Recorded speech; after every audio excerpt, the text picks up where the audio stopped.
serve its purpose to allow the Fred and the Lapu to move, and then they just hope that there's some damage burst from the Kagura or the Wanwan. Yeah, it's gonna.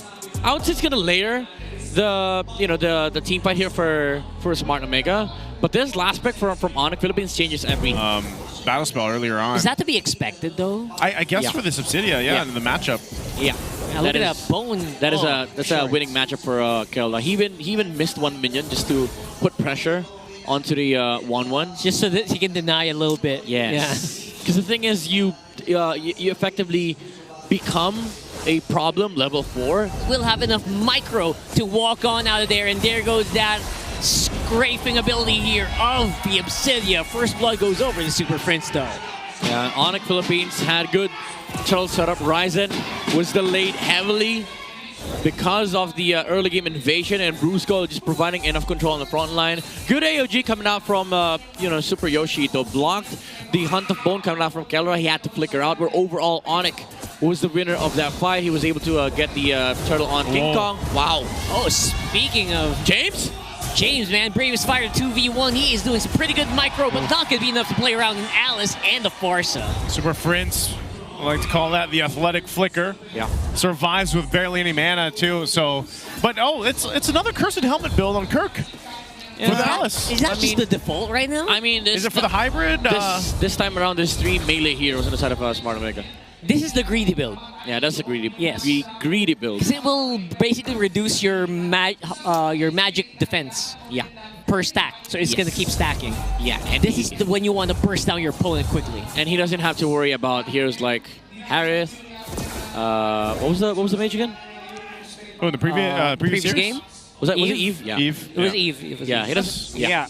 Yeah. She's pretty. I like the flexibility that she brings. Kirk's gonna go ahead and zone out Ryzen, or try to. Oh, Yoshi as well. Oh wow, my goodness! What a big bombing area there. King Kong with a turtle.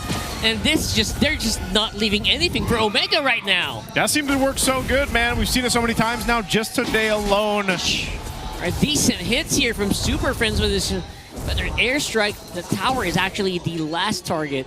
The only burst here for Omega feels like it's Haji, but even that's not going to be enough for the Alice. Maybe that's why Kirk is playing so aggressively here. Yeah, that's why I don't like the the gotcha answer from Smart Omega. It doesn't solve the problems that Onic brings to the table. Yeah.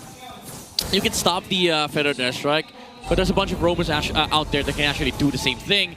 But right now, you don't have anything against the Alice. Bruce just jumps in. Yeah, looks like a super solid play here, initiated by Kirk once more. But look at Kirk, more damage coming from Omega, but it's just all around the map. Super Yoshi being left for dead, essentially, by Omega. Man, look at Kirk. All he has to do is walk in circles. Yeah. And no one can go past him. Walking ulti, that's all. Yeah, that's the Alice 1-1 matchup. You don't really care about getting stacked at all. Ouch. Ouchie. Damn, Kelra is starting to get enabled here. On the Subsidia, tower not even going to last for long. Ryzen in front. No minions to clear, though. No way for them to clear the minions if Haji's not there.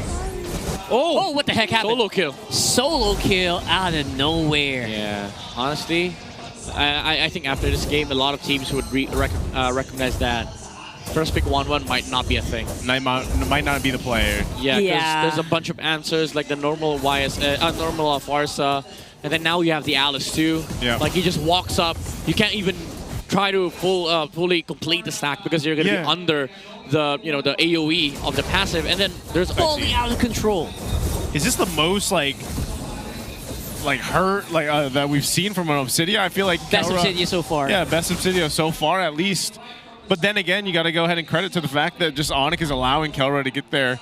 So it doesn't matter really what hero he was playing. He'd essentially be at this point anyway because Smart Omega has not been able to find an answer to. Really, the first problem is getting past Kirk, man, on the Alice. Yeah. I feel like if you're trying to even get the crossbow tank off, even if you did, most likely Kirk would just tank up most of that damage. Yeah, that's the first problem. The second problem is how do you reach Obsidia? Yep. You can't. No way. Yeah, I don't think you actually can. Yeah, it's It's a lot worse for Smart Omega. Well, they're trying really hard, though. They're trying their very best to reach him, but it's going to be a fight in the jungle instead. This Brusco pretty low. It's an AOG from Super Yoshi, but it's only going to be played defensively. They're going to be forced to back off. At least only Ryzen falls. It's like that's a best-case scenario, I guess, for Omega.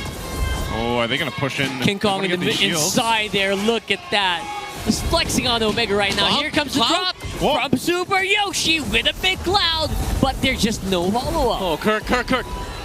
Again, Left 4 Dead, Kirk zoning out every single member of Omega.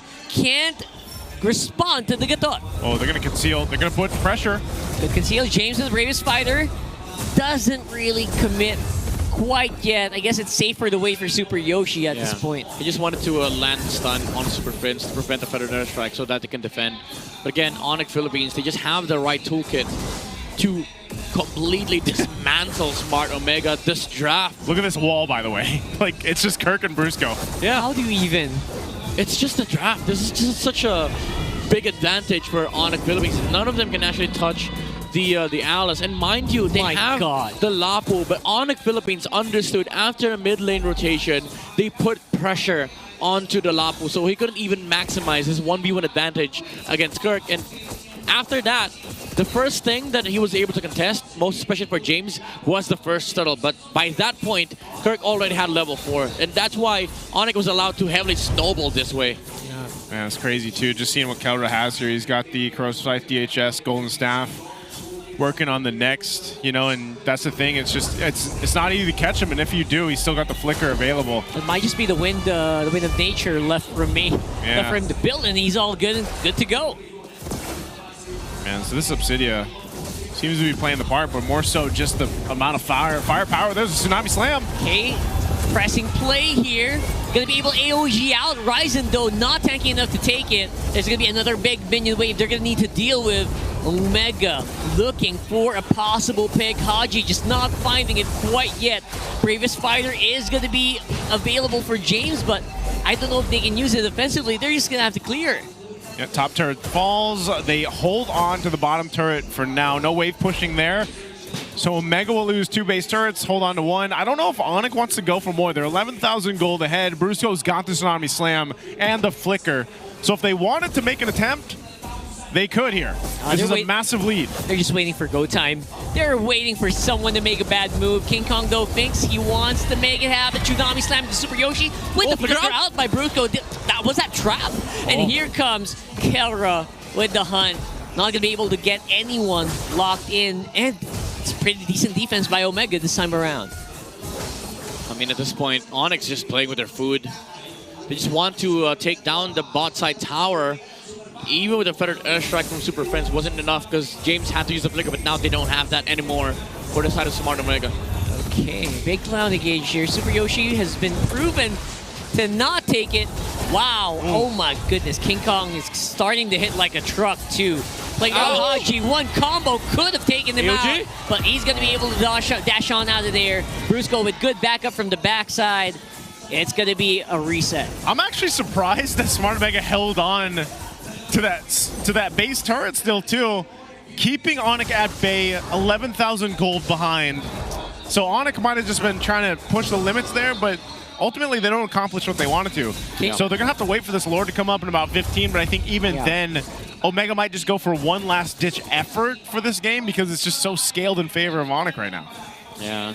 Also, you have to think about how they want to position themselves in the fight. If Kelra finds the 1-1, that's about it, because he could just destroy Netsky in under 2 seconds. That's the amount of damage. That's the capacity of what the Obsidian can do in a team fight. Look at Super Yoshi. Gets melted down to half HP. Oh, and I don't know, Super Yoshi not really going to be lasting long here, even with the Revitalize. There's the Throne activated by Kirk. Bone already used as well. Haji falls. James is following second. Kellerton. Chasing it on. Energy Eruption to slow down King Kong and Kirk, but they're still chasing dodge onto the Phantom. Execute. But it's Netsky all alone against 4 remaining members of Onic with a 10k gold lead. Yeah, that should be it. It should be it. They're going to try and delay him out, but that's going to be it. Nice delay from Netsky, but it's not going to be enough. A massive advantage for Onic will push them into game number 1 victory. And Onic A dominant game one